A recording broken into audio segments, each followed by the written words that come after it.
meu pai começou pra mim em 2008, eu não fazia a menor ideia quem que ele era perante o mercado. Eu sabia que era uma pessoa muito admirada, enfim, que entendia muito do assunto, mas eu não fazia a menor ideia. Inclusive, a primeira vez que eu descobri quem era o meu pai, o tamanho do patrimônio dele, eu tava na faculdade, 2012. Tava passando em frente a uma banca de jornal, uma amiga minha me cutucou e falou: "Mas seu pai ali na capa da Exame, na capa da revista?" Imagina, gente, que mundo.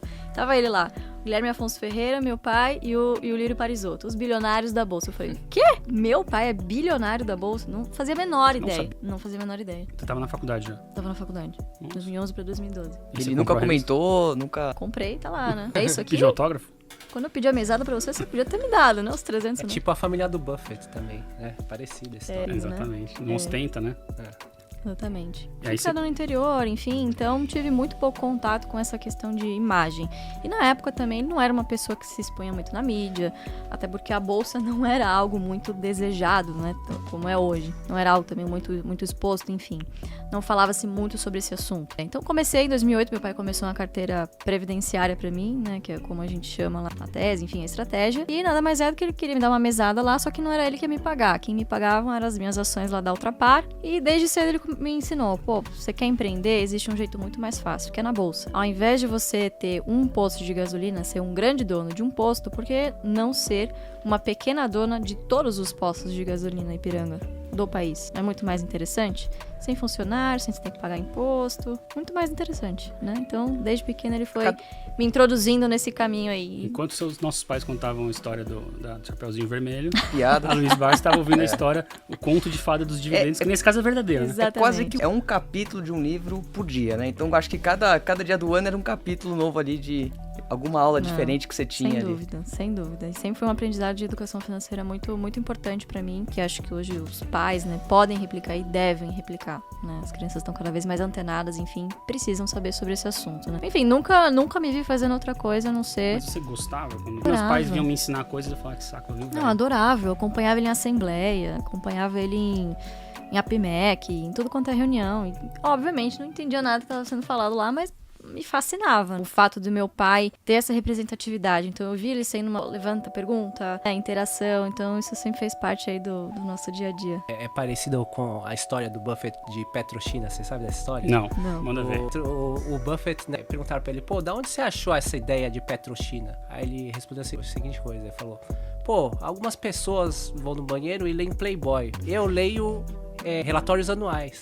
E eu achei uma modelo bem bonita aqui nessa Petrochina. Será que é verdade isso aí? Ah, não duvido não. É. Nem um pouco. Bom, mas você gostava das histórias? Isso foi com que idade, mais ou menos? Ah, desde pequena. Desde antes de até começar a carteira pra mim, ele já me levava nessas reuniões. E aí eu decidi realmente, quando eu ia entrar na faculdade, bom, quero fazer economia e seguir os seus passos aí, pai, vambora. E tem alguma reunião ali que tenha te marcado? Por algum evento que deu? Olha, eu me lembro muito de uma reunião que teve do Santander, foi um quebra-pau desgraçado, que especulava-se na época, em 2010, 2011, que ia fechar a capital. Puta, uma briga danada. E eu lembro que meu pai foi, assim, uma das pessoas que, bateu e falou, não vai fechar a capital, vamos lutar, o banco, vamos persistir e tal. E o banco acabou ficando, e foi o primeiro bilhão, inclusive, foi a posição que ele montou em Santander. Na época, 11 centavos, né, por conta de todas essas especulações, enfim, problemas de governança muito grande, né. E ele montou uma posição no banco, ficou e foi o primeiro grande push aí. Legal. William, você começou como? Bom, Mas igual todo mundo? Não, basicamente, eu venho de uma família de imigrantes, né? Meus pais vieram da China. Durante toda a minha infância, minha adolescência, eu passei muita restrição financeira, né? Então, eu tinha muitos amigos ricos e, obviamente, eu tinha ambições de ter minha independência, né? E aí eu entrei no mercado financeiro porque, basicamente, pagava bem. É conhecido por um mercado que tem uma remuneração agressiva, né? Então esse foi o meu primeiro objetivo, né? Mas ao longo do tempo, o que eu fui percebendo, né, é que obviamente que tem essa parte financeira, mas é um trabalho que é muito interessante, né? Porque tem os seus desafios intelectuais, né? Porque você tem que sempre estar aprendendo, mas tem também seus desafios de autoconhecimento, porque você está lidando diariamente com muito estresse, com muitas emoções, e essas emoções acabam impactando nas suas decisões, então tem esse crescimento pessoal também, né? E também tem um aspecto que eu acho que é interessante, né, pra mim, a cota não tem cara, né? Então, independente da onde eu vim, independente de quem eu sou, de como eu falo, a cota, ela reflete apenas as minhas decisões, né? E felizmente eu tenho conseguido entregar performance nesse tempo.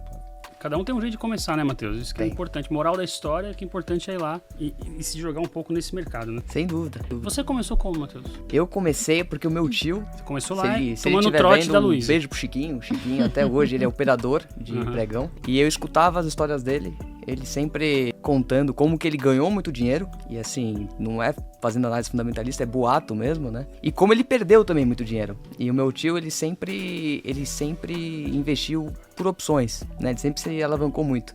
Mas acabou que ao longo do meu tempo ao lado dele, eu aprendi muito o que fazer e também o que não fazer. E quando foi 2014, o meu irmão, influenciado também pelo meu tio, ele entrou na bolsa, que era aquele período que tava muito ruim a bolsa. Eu lembro que o meu irmão comprava a Petrobras e acho que a Petrobras chegou a valer o mesmo que um cacho de banana. Chegou a valer R$4,50 ou R$5. Por ação. Por ação, isso, por ação. E o meu irmão foi lá comprando e tal, eu não entendia nada, né? Eu achava legal, mas não entendia nada. Tinha acabado de começar a economia, inclusive. E aí, chega aquele momento que você precisa ter um estágio, que você quer trabalhar e tudo mais. E eu acabei...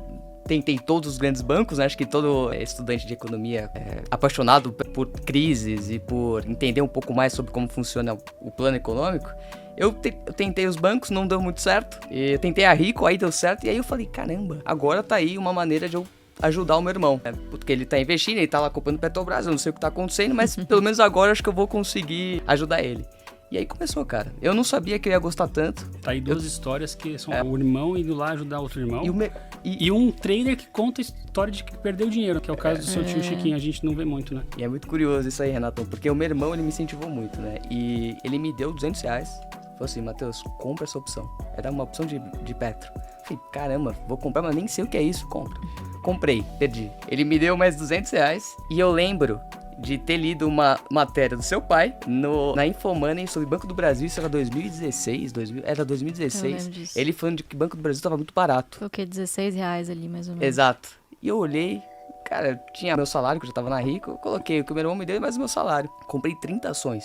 Eu lembro de ter comprado 30 ações, 40 ações. No mês seguinte, comprei mais um pouquinho. E deu muito certo, né? E aí eu comecei a me apaixonar, que eu falava, caramba, o banco tá, se você deixa o dinheiro no banco, você vai ter... Nada, né? E aí eu comecei a me apaixonar, queria entender, porque no início você entra porque é boato, né? Mas aí quando seu dinheiro tá lá, você começa também a ter a se preocupar mais, né? Comecei assim, Renatão. Aí depois Legal, fui pra legal. análise. Aí... Muito interessante, duas pessoas que trouxeram de casa, né, essa paixão pelo mercado financeiro. Mas vamos falar de tese, Matheusinho? Por favor.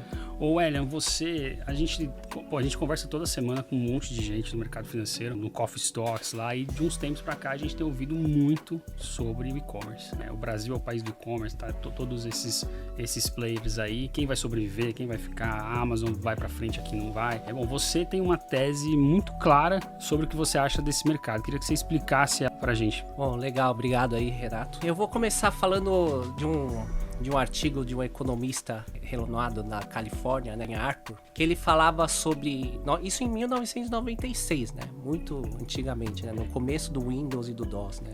Acho que você conhece o DOS, você jogou aqueles jogos no DOS, né? Mateus mas uma não galera, não conhece. Eu já ouvi falar, mas... Já ouviu falar? Bom, mas basicamente, né, o que ele já enxergava era que essa nova tecnologia criava uma nova economia e criava o que ele chamava de retornos crescentes. Por quê? Quando você olhava para a economia antiga, os retornos eram decrescentes. Na medida, vamos pensar numa commodity, na soja, né? Na medida em que você aumenta o volume, a receita tem que cair. E aí, quando a receita cai, o seu retorno cai. E a mesma coisa serve para os custos. À medida que você vai aumentando sua produção, você começa a ter que ir em lugares onde o custo é mais alto. Então, você passa a plantar soja no meio do Mato Grosso, você vai para a Amazônia. Pô, o custo é muito mais alto, logística, a terra é pior, né? Então, o seu retorno novamente é decrescente. Agora, vamos pensar nas empresas de tecnologia. Vamos pegar a Apple, que é mais cotidiana, né? Em vez da Microsoft. Vamos falar da Apple, por exemplo, né? Vamos pensar no App Store. O App Store, ele basicamente cobra 15% em cima de cada aplicativo que é vendido na loja. E aí, o que acontece? À medida que a plataforma foi ganhando relevância, mais gente vai desenvolvendo aplicativos e mais aplicativos são vendidos. E aí, quanto que é o custo de cada aplicativo adicional que é vendido? Nenhum. E qual que é a receita adicional? Sempre 15% de cada aplicativo, independente do preço. Então, o retorno ele é crescente. E esse artigo ele é muito interessante, porque já naquela época ele já via, dado que é um negócio de criação, a competição seria diferente, né? Teria muito mais competição por novas plataformas, né?